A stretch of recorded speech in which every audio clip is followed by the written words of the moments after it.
Good morning बच्चों। कक्षा 10 की हिंदी क्लास में आपका स्वागत है। बच्चों चलिए हम गोस्वामी तुलसीदास जी का जीवन चरित्र एक बार देख लेते हैं। ये आपके क्षितिज के काव्य खंड के दूसरे चैप्टर के रचयिता हैं। तो देखिए, सबसे पहले हम जन्म देख लेते हैं। इनका जन्म सन 1532 ईस्वी में हुआ था, ऐसा विद्वान मानते हैं। इनका जन्म 1532 ईस्वी में हुआ और इनका जन्म स्थान क्या था? बांदा जिले का राजापुर गांव। कुछ विद्वान इनका जन्म एटा जिले के सोरो नामक स्थान को भी मानते हैं। और इनके पिता का नाम आत्माराम दुबे था। इनकी माता का नाम हुलसी था और इनकी पत्नी का नाम रत्नावली था, जिनसे इन्हें असीम प्रेम था।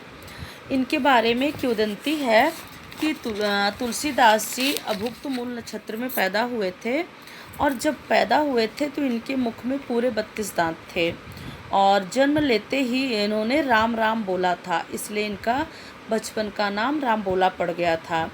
ये अभुक्त मूल नक्षत्र में थे और उस समय लोगों की मान्यता थी कि ये बड़ा अशुभ नक्षत्र होता है। तो इस कारण से ये जो बच्चा है जिसका अभुक्त मूल नक्षत्र में जन्म हुआ है, इसका परित्याग कर देना ही सही है, नहीं तो ये पूरे वंश और परिवार के लिए सही नहीं है। तो इस कारण से इनके परिवार वालों ने इनका परित्याग करने का सोच लिया। सो इनकी माँ जो है, माँ तो माँ ही होती है। माँ को लगा कि बच्चे के साथ कुछ अनिष्ट हो, इससे अच्छा बच्चे को यहाँ से बहुत दूर कर दें। तो उन्होंने अपनी एक दासी जिसका नाम मुनिया था, मुनिया को कहा कि इस बच्चे को लेकर तुम भाग जाओ और इतनी दूर चले जाओ कि कोई तुम्हें ढूंढ ना पाए। तो मुनिया नामक दासी इस बच्चे को लेकर, रामबोला को लेकर चली गई और बहुत दूर जाकर, गांव की सीमा से बहुत दूर जाकर वो मज़दूरों की बस्ती में वो रहने लगी और इस बच्चे का पालन पोषण किया। लेकिन 5 वर्ष की अवस्था जब इनकी हुई तो मुनिया जो दासी थी उसकी भी मृत्यु हो गई। और फिर बच्चा जो रामबोला नामक जो बच्चा था वो इधर उधर भटकने लगा। भटकते समय बच्चा ये एक मंदिर के पास गया जहाँ पर लोग बंदरों को चने और गुड़ खिलाया करते थे। बच्चा भूखा प्यासा था, सो मंदिर पे बैठ गया और उन्हीं बंदरों के साथ जो चढ़ावा प्रसाद चढ़ता खाने लगा। तो कुछ दिनों के बाद उस मंदिर के पास जो एक कमरा था जिसमें रहने वाले जो संत थे जिनका नाम था नरिहर दास, वो आए। उन्होंने इस बच्चे को देखा तो उन्हें इस बच्चे के ऊपर बड़ी दया आई और स्नेह भी आया। सो उन्होंने इस बच्चे को ले लिया। फिर उसके बाद का पालन पोषण नरिहर दास ने किया इस बच्चे का। फिर क्या हुआ कि उन्होंने पढ़ाना भी शुरू किया, प्रारंभिक शिक्षा दी, लिखना पढ़ना सिखाया। तो जब उन्होंने देखा कि बच्चा बड़े कुशाग्र बुद्धि का है तो उन्हें लगा कि नहीं, इस बच्चे को तो किसी स्कूल में भेजना चाहिए। उस समय स्कूल नहीं होते थे जैसे आजकल होते हैं, तो तब गुरुकुल चलते थे और उस समय का जो सबसे अच्छा गुरुकुल था वो था शेष सनातन जी का। तो ये नरिहर दास जी ने इस बच्चे को, रामबोला को, शेष सनातन जी को सौंप दिया गुरुकुल में।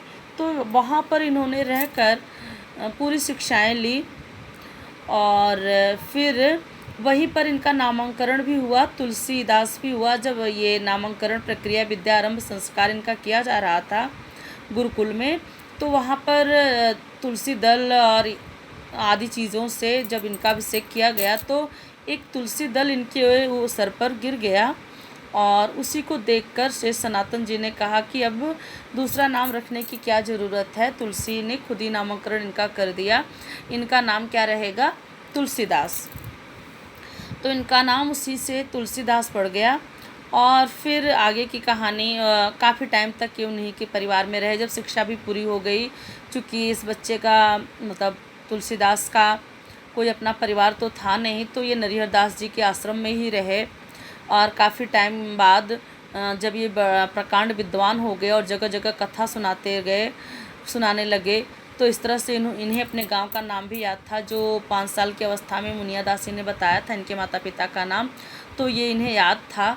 और जब अपने गांव के करीब ये पहुँचे तो इनका मन हुआ कि हम अपना गांव देखें। तो अपने गांव में भी गए ये, और वहाँ पर कुछ बच्चे जो उस समय जीवित रह गए थे, कुछ बच्चे जीवित रह गए थे। मैंने इसलिए कहा कि जिस रात इनका जन्म हुआ और मुनिया दासी इनको लेकर भागी थी, उसी रात गांव में बाढ़ आई और पूरा गांव डूब गया, पूरा गांव इनका नष्ट हो गया था। तो उस समय जो लोग गांव से बाहर थे वही बच पाए थे। तो ऐसे में इनके गांव का एक यादव था, जिससे उस यादव जी जो उस समय ननिहाल में थे, छोटे बच्चे थे, उनसे इनकी दोस्ती हुई और कुछ समय इन्होंने अपने गांव में गुजारा। फिर इनका विवाह हुआ। और फिर आगे की कहानी आपने बहुत बार सुना होगा, रामचरितमानस आप कराते हो तो बहुत बार आपने इनकी कहानी सुनी होगी, तुलसीदास की। तो फिर उसके बाद विवाह इनका होता है। ये पाठक जी जो इनके गांव राजापुर से बगल वाले गांव में रहते थे और इनके पिताजी के मित्र थे, उनकी बेटी से इनका विवाह होता है। और फिर कालांतर में इन्हें मोहभंग हो जाता है पत्नी से, और ये फिर से संत बन जाते हैं और ये घर छोड़कर सन्यासी हो जाते हैं। वहाँ पर जाकर ये रामचरितमानस लिखते हैं।